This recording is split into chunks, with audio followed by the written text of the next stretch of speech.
안녕하세요, 여러분. 벌써 한 주가 지났네요. 요즘 날씨가 좀 많이 쌀쌀한데, 건강 유의하시고요.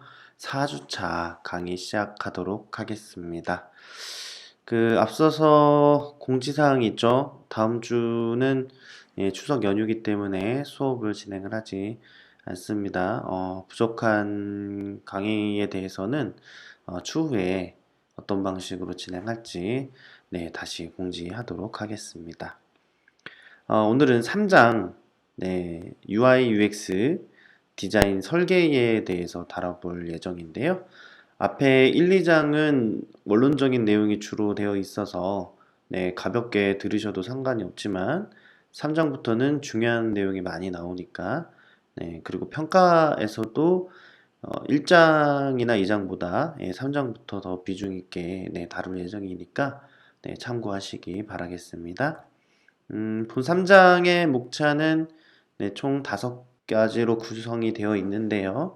UX 디자인 설계, 정보 구조 설계, 와이어프레임, 프로토타이핑 이렇게 구성이 되어 있고 UI UX 디자인 사례가 있는데 이 부분은 여러분들이 한번 쭉 훑어보시는 걸로 그렇게 진행을 하도록 하겠습니다.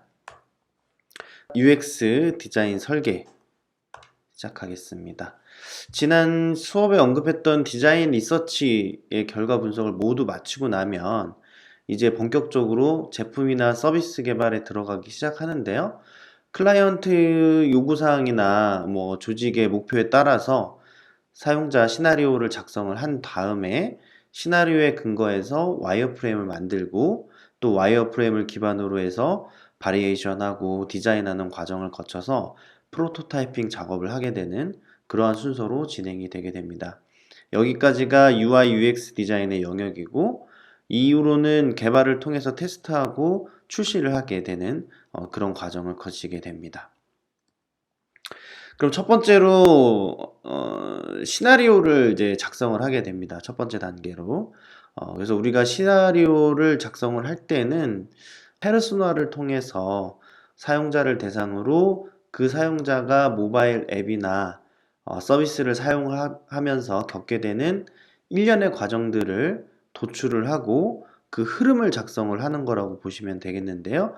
사용자가 얻고자 하는 목적을 달성하는 데까지 그 여정을 그려본다고 생각을 하시면 될 것 같아요.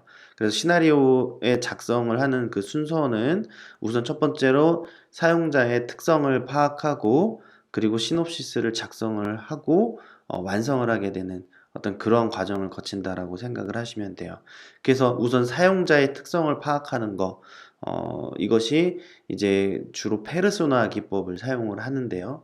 이 페르소나라는 것은 그 가상의 사용자, 또는 사용자의 역할, 이런 것들을 뜻하는데, 책에서는 여행사 앱을 정의를 했네요. 좀 더 쉽게 예를 들어보면 요즘에 그 세탁 오토 모바일 서비스들 많이 나오는데 그런 어떤 세탁 오토 모바일 앱을 만든다라고 하면 인물을 가상의 인물을 설정을 하는 거예요. 그래서 자취생이나 주부가 될 수도 있겠죠. 이 세탁 어플을 사용을 할 때.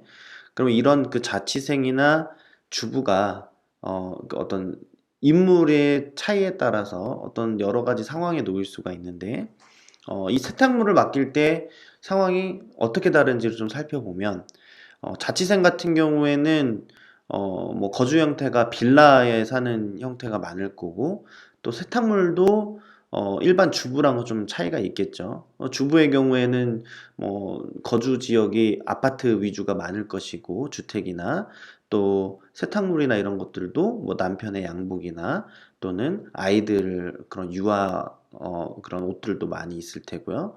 네, 그런 어떤 형태에 따라서 이 사용자가 세탁물을 맡기고 다시 받는 데까지의 어떤 여정에는 여러 가지 시나리오가 나올 수가 있겠다라는 거죠. 그런 어떤 시나리오가 다양하게 나올 수가 있기 때문에 우리가 가상의 인물을 설정을 해서 그 가상의 인물에 맞춰서 어떤 시나리오를 작성할 수 있도록 하는 그런 어떤 기법을 우리가 페르소나에서 사용자 특성을 파악하는 어떤 그런 용도로 사용을 한다라고 보시면 될 것 같아요. 자, 우리가 그런 페르소나를 통해서 어떤 인물을 특정을 했다면 이제 시놉시스 작성을 해야 하는데요.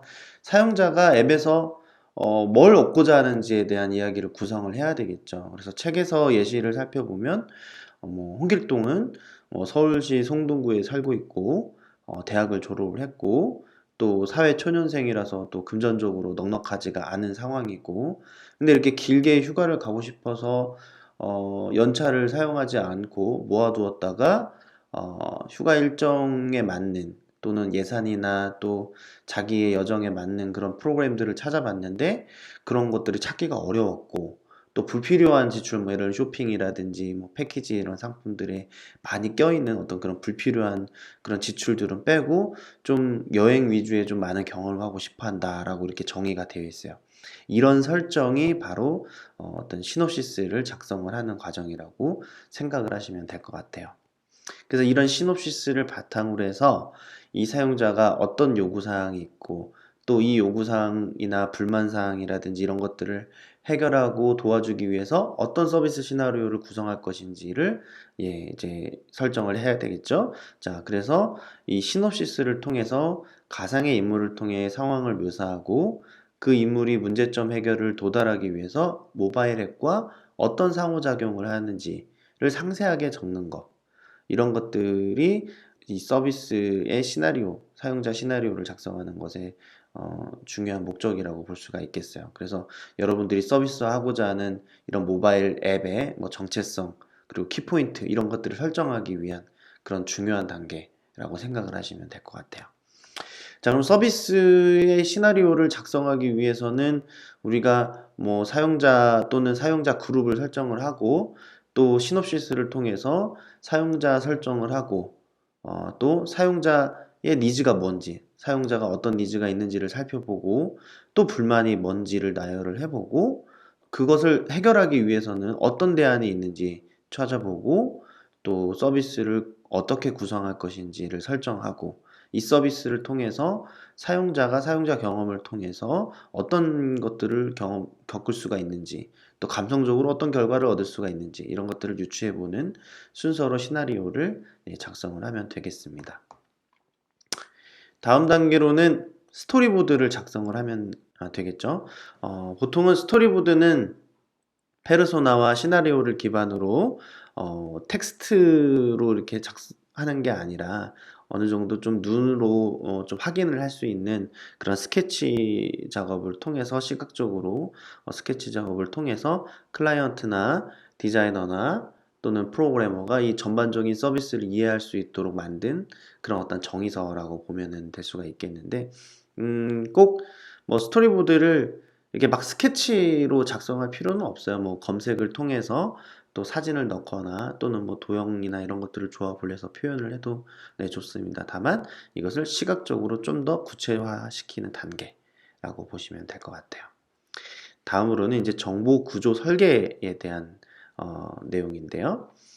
정보 구조라 하는 것은 영어로 information architecture라고 부르는데 이 정보 구조라 함은 모바일 앱을 예로 들어서 설명을 드리면 사용자가 접하게 되는 뭐 인트로 화면이라든지 또는 로그인 화면이라든지 또 뭐 로그인이 끝나고 나면은 나오는 뭐 대시보드 화면이라든지 또 상품 목록 화면이라든지 이런 것들에 대한 화면들을 쭉 나열을 하고 그 나열된 화면의 기능들 또는 그 트리 구조 이런 것들을 이제 도식화해서 표현하는 것을 이야기를 합니다.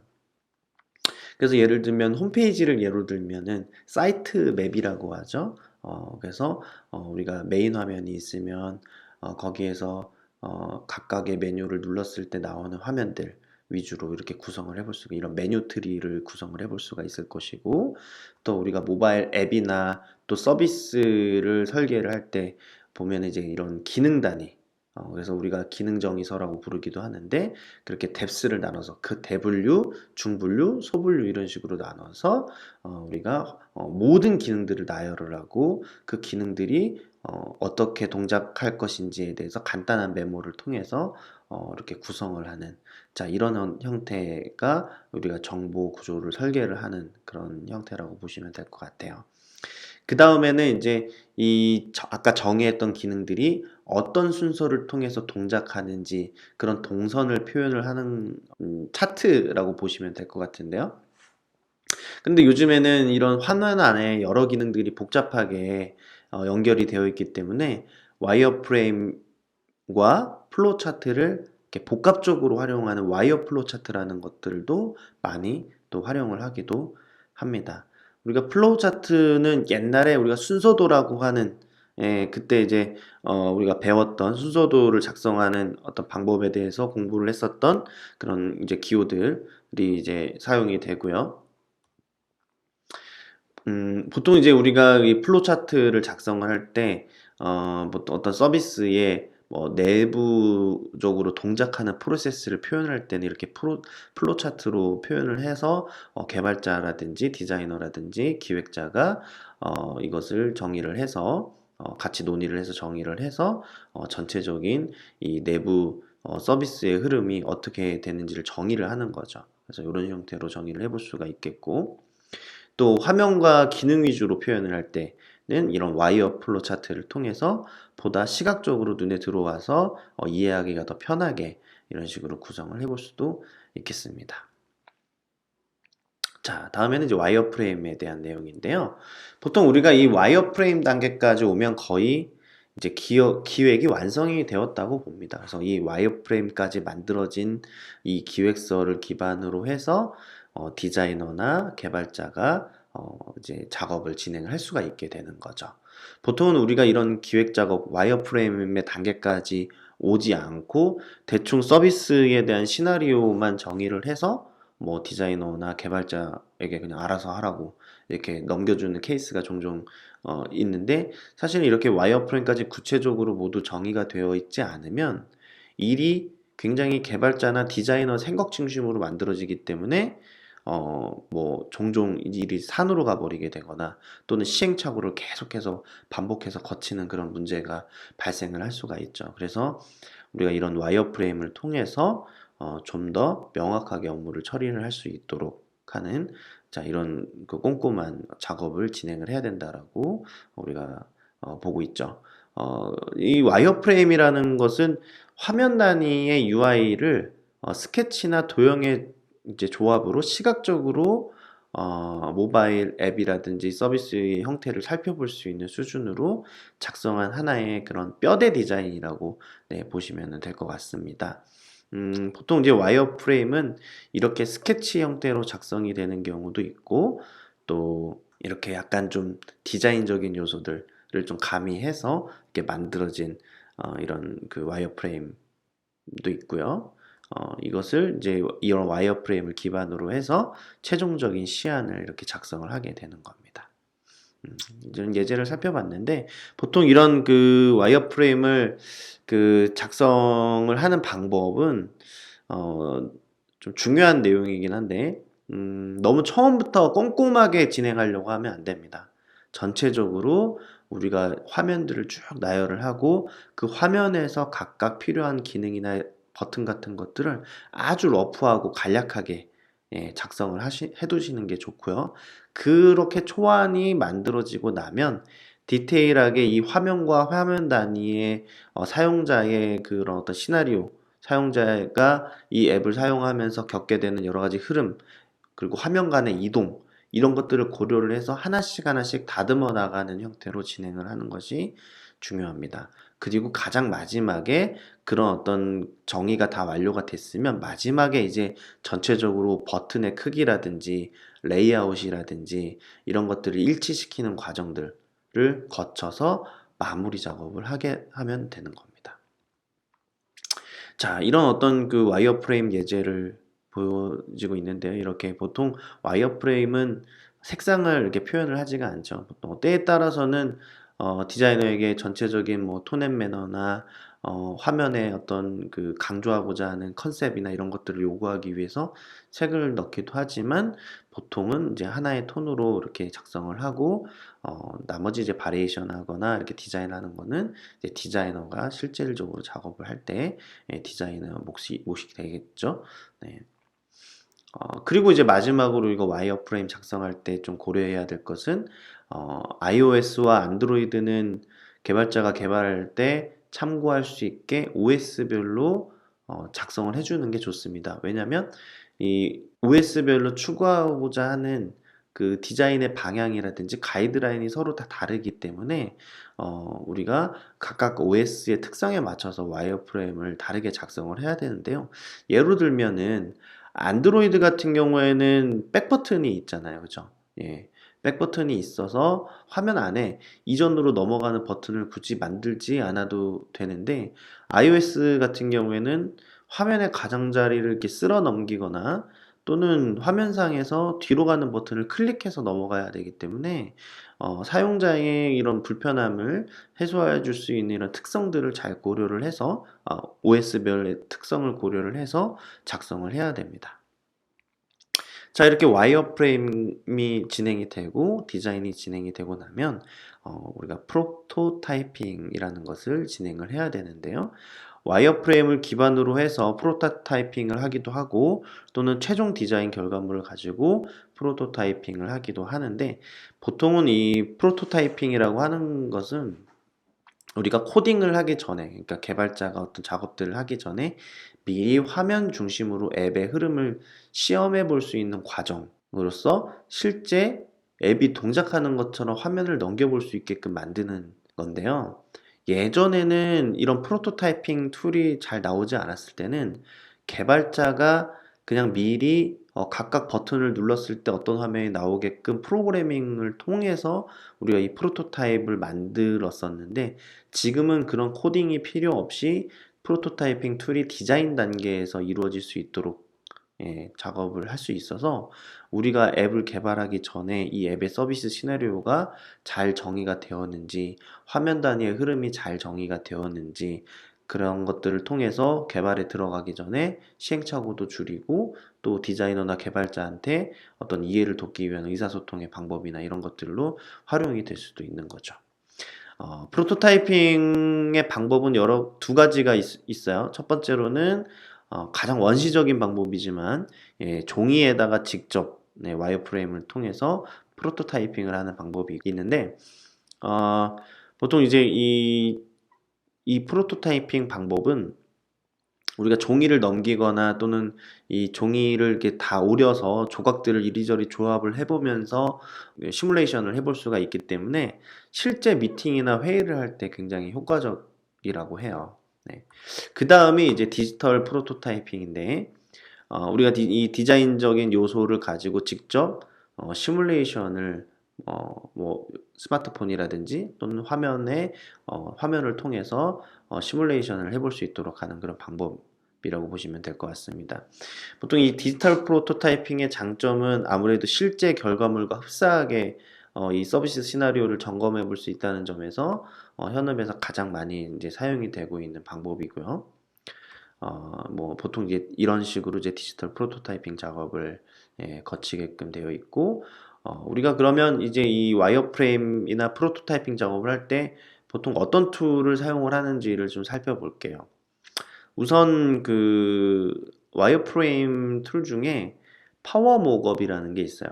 이 파워모업이라는 것은 이제 파워포인트에 익숙한 기획자들이 좀 많이 사용하는 것으로 알려져 있어요. 그래서 기존 파워포인트에 플러그인 방식으로 설치를 해서 사용하는 방법이 있습니다. 그래서 파워포인트를 실행을 하고 우측에 미리 마련되어 있는 이 화면에 이런 템플릿들을 이용을 해서 바로바로 이제 우리가 도형처럼 옮겨서 화면을 구성을 하고 프로토타이핑하는 그런 방법이 있겠고요.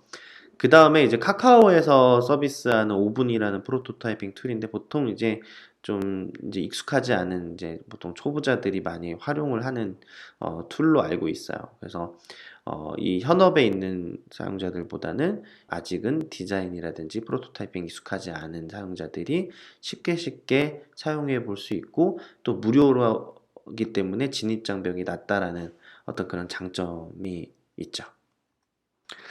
이거는 제가 대략 6, 7년 전쯤에 주로 사용하던 그 와이어프레임과 프로토타이핑 모두 가능한 발사믹이라는 툴인데요. 마치 스케치를 한 것 같은 이 효과로 되어 있어서 디자인적인 고려를 하지 않아도 되는 장점이 있어요. 그래서 미리 정의된 화면들을 빨리빨리 와이어프레임으로 적용을 해서 작성할 수 있다라는 장점이 있어요. 또 다양한 화면 템플릿들을 다운받아서 사용할 수 있기 때문에 확장성도 좋은 그런 툴이라고 보시면 될 것 같습니다. 다음은 인비전이라는 프로토타이핑 툴이 있는데 이것도 예전에 많이 사용이 됐는데 요즘에 또 많이 활용이 되는지는 모르겠어요.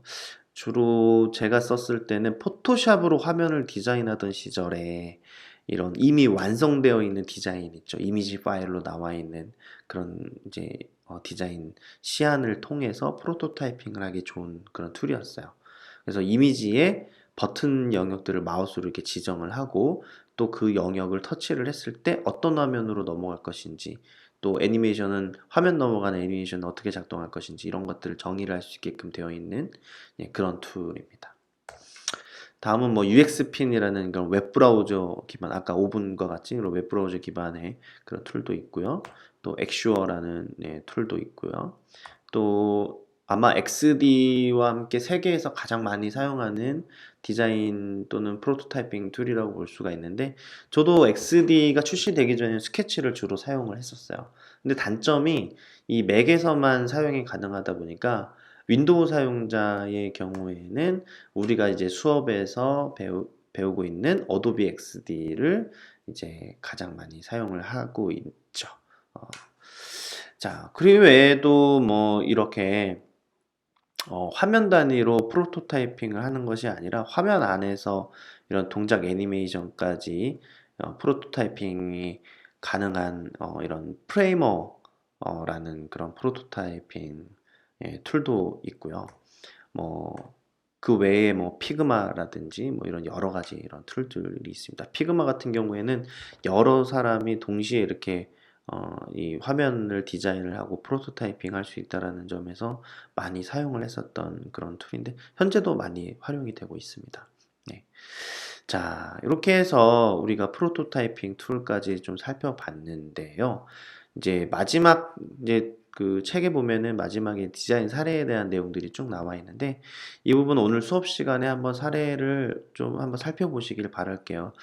특히 이제 추후에 여러분들이 직접 모바일 앱을 기획하고 설계하고 시나리오 작성하고 와이어프레임 뭐 제작하고 또 직접 프로토타이핑까지 하는 그런 프로젝트를 수행을 할 거기 때문에 오늘 수업 시간에 나머지 내용들 한번 내가 나중에 어떤 서비스를 또는 어떤 모바일 앱을 기획을 할 것인지 어떤 방식으로 진행할 것인지 이런 것들을 참고하기 위해서 한번 나머지 내용들을 꼭 한번 살펴보시기 바라겠습니다. 자, 이렇게 해서 오늘 이론 강의 3장 이론 강의 마치도록 하고요. 이제 실습으로 넘어가도록 하겠습니다.